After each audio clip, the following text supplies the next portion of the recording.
Actually, which she got when she was 10, was one of the big turning points of really turning onto the focus of feet. And anyone who owns a horse knows that that's one of your biggest concerns is what's going on down there. And I know when I was younger and starting out, just keeping it clean and picked out, no thrush, that was about the extent of your hoof care. If you did any competing, I've done dressage and some low-level eventing. I've ridden a few reiners, which was a blast, but I can't spin more than twice without falling over, so that ended real bad.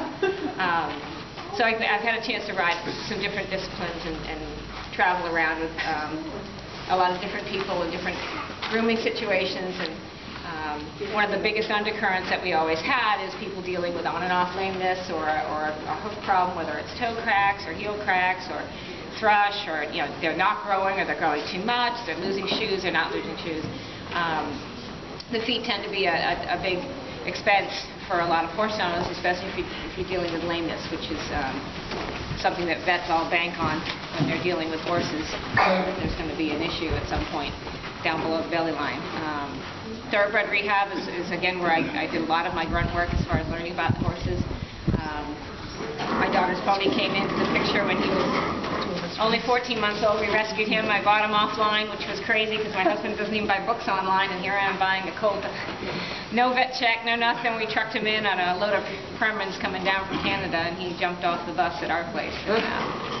He was a great match for her, and we had him for a few years before she started working him outside. And he'd always been bare his whole life. We'd never had a problem. Had him trimmed by a farrier. There was no problems or issues at that point. The thoroughbred barn I was working at had 2 or 3 farriers that would come and go. We'd have horses coming in off the track either for layup or for rehab or for retraining to go on to a career. And so in trying to detox their bodies and go through that whole process, obviously the feet were a big issue. They'd come in with all sorts of problems. We'd have sheared heels, and abscesses were a big one. Horses off the track are dealing, they've got the worst environment on the planet. They're locked up 20 hours a day, and their gut is just not designed that way. Horses are pretty much like sharks. They need to move all the time to keep that digestive machine going. So when you've got these big blocks in their day where they're not moving, you've got an issue, and that's why you end up with a lot of colic and a lot of digestive problems with thoroughbreds. It just hasn't allowed their system to move it like it should. Horses really don't have a stomach. It's like an enlarged section of their intestines, so they're designed to have a little bit trickling through all day, kind of like teenagers. They just want to keep eating all the time and never have to really sit down. That's the healthy way for horses to digest.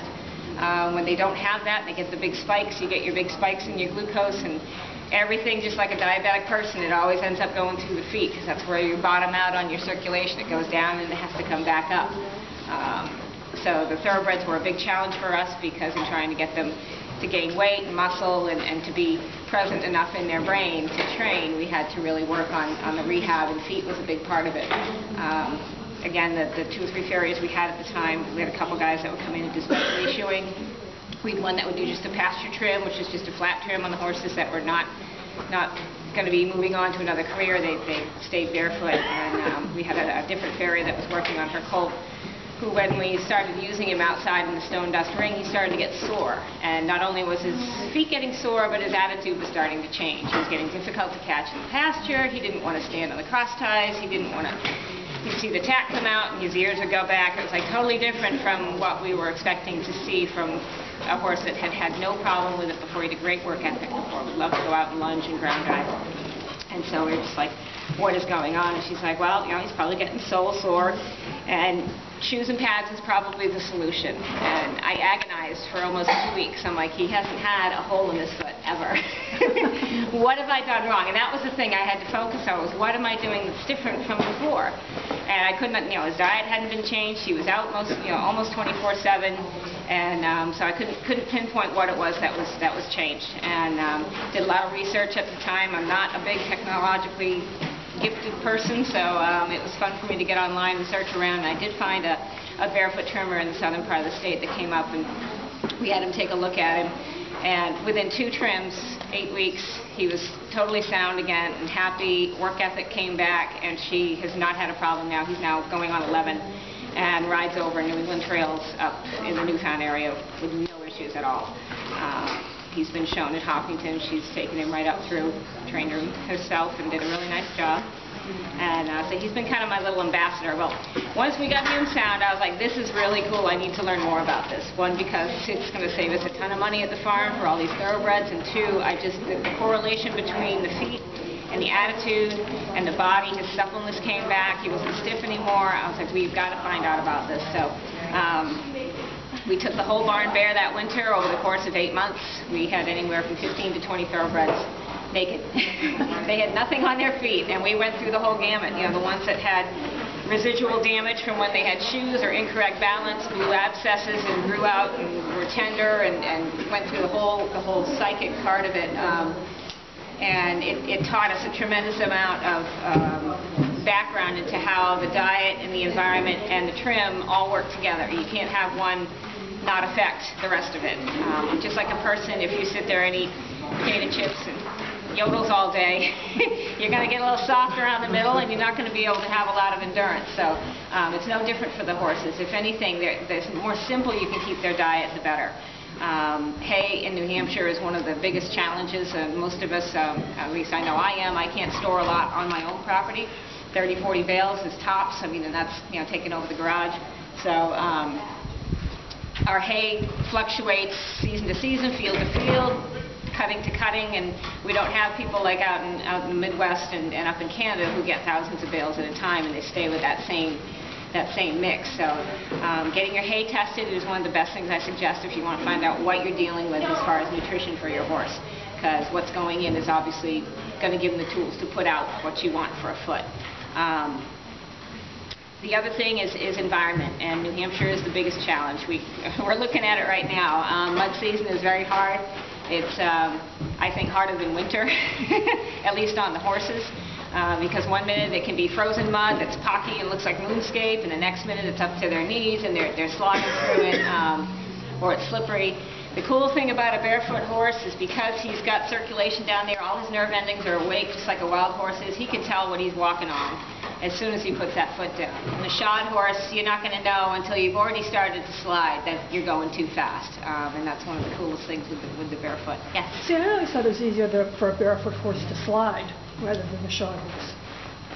Yeah, like as far as slippery, you mean? Yeah, slippery. Yeah, I thought they would more have a tendency to slip than a horse that's shod. What I'll get into as far as the hoof mechanics and natural hoof mechanics, and when it's in a correct state, how that helps the horse actually not slide. Really? Yes. My horse is barefoot too. So. Yep. Awesome. That's great.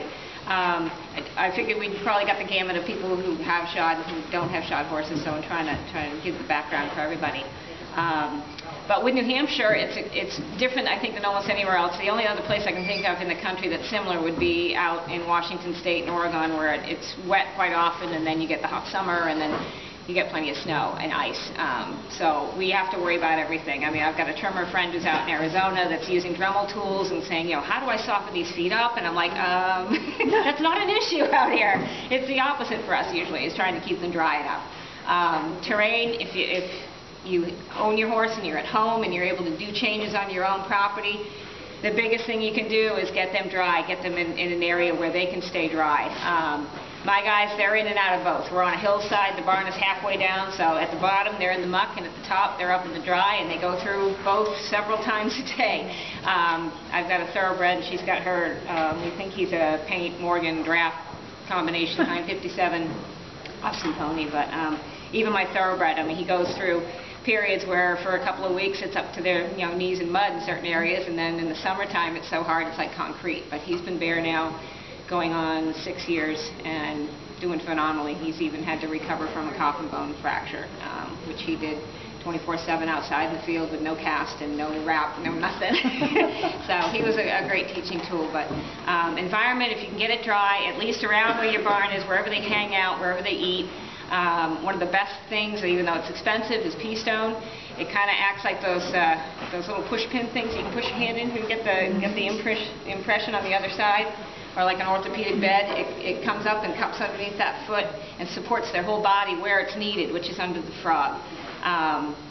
So your terrain is going to make a big difference as to what your horse is going to have for a foot. If he's constantly on rubber mats, going in a sand or a tan bark arena, or riding around on turf and grass, you're never going to just, let's go on the trail ride, he'll be fine. He's going to be like, ooh, this is not what I'm used to.